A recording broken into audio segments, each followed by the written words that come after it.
jumpa kembali dalam channel Ahmad Komari. Kali ini saya akan memberikan materi kuliah sasaran smash bulu tangkis.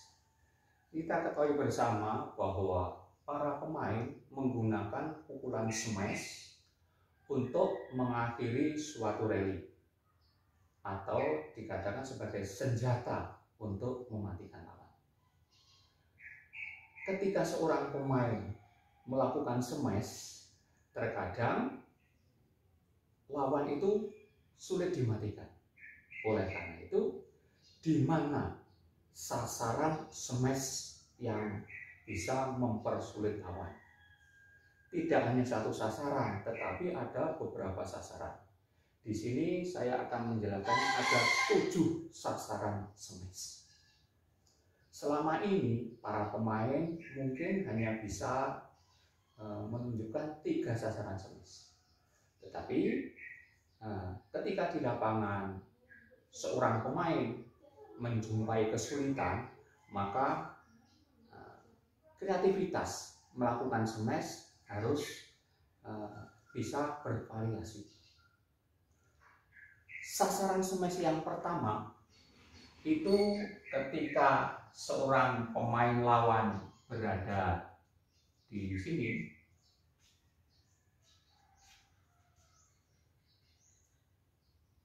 itu kemana mengarahkan smash. Nah, ini Anda sebagai pemain mengarahkan smash yang pertama ketika lawan posisi berada di tengah, maka sasaran pertama smash pada daerah tepi, sepanjang tepi garis.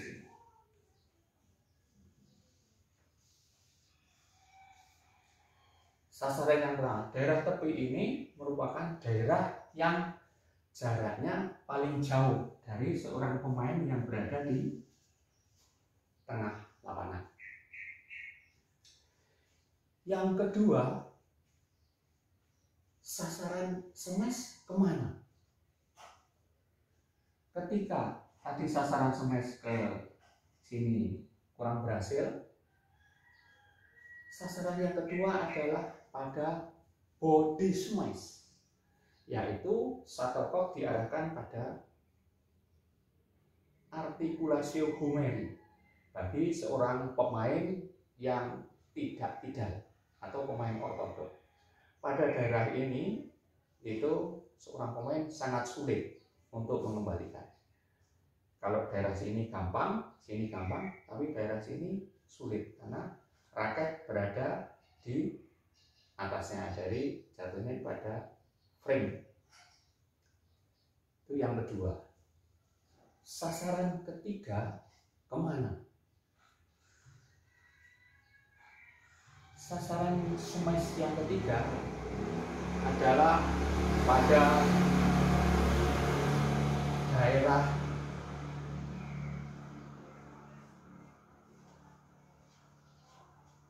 ini. Saudara dari sana melakukan smash dengan shuttlecock di babat atau digesrek sehingga seperti fast drop shot, seperti drop shot cepat. Nah, biasanya pemain menggunakan ketika dari sebelah kanan ke arah sini. Ini sasaran yang ketiga. Sasaran yang keempat di mana? Sasaran yang keempat adalah sasaran ke daerah yang kosong atau daerah yang cukup jauh. Misalnya, ketika pemain lawan berada di sini, maka saudara dari sana smash cukup di sini sudah bisa. Ini sudah cukup jauh. Ya, tidak harus diarahkan ke tepi karena di sini saja sudah cukup jauh. 1, 2, 3, 4. Sasaran berikutnya yang kelima. Sasaran kelima ke daerah mana? Sasaran kelima adalah ke daerah yang baru saja ditinggal oleh seorang pemain. Misalnya pemain sedang berada di sini, dia mengantisipasi mau bergerak ke sana. Nah, daerah yang ditinggalkan sini dijadikan sasaran. Jadi daerah yang baru saja ditinggalkan pemain di situ dikasih smash. Seperti seorang pemain sepak bola ketika penalti, kiper ke arah tepi diarahkan ke tengah karena daerah tengah yang baru saja ditinggalkan oleh seorang kiper. Itu yang kelima. Lalu sasaran yang ke-6 di mana? Itu sasaran smash yang ke-6 pada body moving. Ketika seorang pemain yang sedang bergerak, misalnya dari depan dia bergerak ke sini. Nah, ketika yang sedang bergerak itu di smash. Jadi pemain yang sudah terganggu keseimbangannya di smash. Daerah di situ menjadi daerah yang rawan. Berikutnya sasaran smash yang ke-7 itu di mana? Nah, ini yang barangkali tidak banyak diketahui. Sasaran smash yang ke-7 adalah pada daerah off day. Apa itu off day? Off day itu pada hari naas. Sehingga seorang pemain itu pada waktu tertentu kelemahannya juga berbeda. Bisa pada waktu pagi hari kelemahannya di sebelah kiri, pada waktu sore hari kelemahannya di sebelah kanan, pada waktu malam hari kelemahannya pada badan. Nah, ini suatu contoh ketika pertandingan PONAS tahun 1991 di Yogyakarta, itu pemain DIY, juara DIY, ketika antar mahasiswa nasional dia menduduki ranking ketiga. Saat PONAS di DIY, dia bertanding dengan seorang pemain dari Provinsi Bali. Nah, ketika bertanding itu, pemain DIY biasanya kalau di smash backhand itu menerima dengan mudah. Memang secara umum seorang pemain di smash backhandnya itu mengembalikannya dengan mudah. Sering dikatakan seperti dikasih sate kalau di smash backhand, artinya mudah mengembalikan. Tetapi pada waktu itu saya catat bertanding pukul 9 pagi di Stadion Kridosono. Itu pemain DIY di smash pada posisi backhand, dia mengembalikan tidak bisa kena shuttlecock.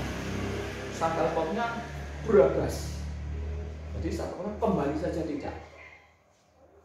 Nah, saya catat setiap lawan-lawan smash ke sisi kiri itu sampai 18 kali sasaran smash ke kiri dia mati semuanya. Nah, ini menunjukkan pada waktu itu, pada waktu pukul 9 itu, kelemahannya dia pada sisi backhand. Sehingga lawan begitu cerdik, tahu bahwa sisi itu lemah, maka smash keras diarahkan ke daerah sisi backhand itu. Dan nampaknya berhasil. Saya catat 18 kali serangan ke arah sisi backhand tanpa bisa dikembalikan. Ini yang namanya off day. Nah, adik-adik, para pemirsa, silahkan saudara ketika bermain mencari daerah off day-nya di mana dari lawan saudara itu. Mungkin ketika bola melambung tinggi ke sana dari belakang, itu kalau melakukan smash kurang keras karena dari posisi paling belakang. Tetapi perlu dicoba ketika lawan di smash dari belakang, mati atau tidak. Ketika lawan dari smash dari belakang itu berhasil mematikan, dicoba lagi. Nah, ini pengalaman saya ketika bertanding final antar kabupaten pukul 2 siang. Saya bermain di Stadion WR Supratman Purworejo. Itu lawan saya smash dari belakang, itu dia tergagap mati. Barangkali apakah ada lampu atau cahaya yang menyilaukan. Nah, sehingga saya berkesimpulan bahwa ini lawan pada jam sekian dengan kondisi pencahayaan seperti ini merasa tidak nyaman kalau saya smash. Maka smash dari belakang yang relatif tenaganya kurang keras tetap saya lakukan, dan itu berhasil. Berkali-kali saya smash, dia bisa tidak bisa membantu. Nah, ini salah satu contoh ketika off day-nya seseorang bisa kita temukan. Biasanya seseorang pemain itu akan melakukan kesalahan atau mati pada tempat-tempat yang sama. Nah, di sini kecerdikan, kecermatan, niteni daerah mana yang sekiranya mudah untuk dimatikan, sehingga pada daerah itulah sasaran smash kita arahkan. Ya, tidak mesti harus langsung smash, bisa dengan rally-rally sebentar, tetapi nanti kita sesaat arahkan daerah itu dengan smash keras, dia akan tidak berhasil. Barangkali itu tips untuk melakukan smash. Daerah smashnya mana saja? Kita ulang. Yang pertama, satu pada tepi lapangan. Yang kedua pada body smash. Yang ketiga pada daerah fast drop shot, ini dari sana. Smash di sini itu kalau full smash nggak bisa karena terhalang oleh net. Maka di sini seperti drop shot cepat. Yang keempat, smash ke daerah yang cukup jauh tadi. Misalnya orangnya berada di sana, smashnya arahkan ke sini aja sudah, ini sudah cukup jauh. Tidak mesti harus daerah tepi. Nah, berikutnya smash ke arah daerah yang baru saja ditinggalkan. Nah, misalnya di sini dia mengantisipasi mau bergerak ke sana, daerah di situ. Yang keenam, ke body moving. Ini juga bisa terjadi pada permainan ganda. Ketika dua pemain siap, mana pemain satu yang sedang bergerak, sedang kepeter keseimbangannya, arahkan di situ. Ini sedang bergerak, ini arahkan ke sini. Sedangkan yang ketujuh, pada tadi yang kita sebut off day atau hari naas. Nah, kemampuan seseorang mencari off day inilah yang perlu dilatih sejak anak-anak, di mana supaya tahu bahwa matinya seseorang pemain itu biasanya pada tempat-tempat yang sama. Itulah materi perkuliahan pada kali ini. Silakan di like, subscribe, dan komen sebagai presensi. Kita akhiri. Amat kemari. Wassalamualaikum warahmatullahi wabarakatuh.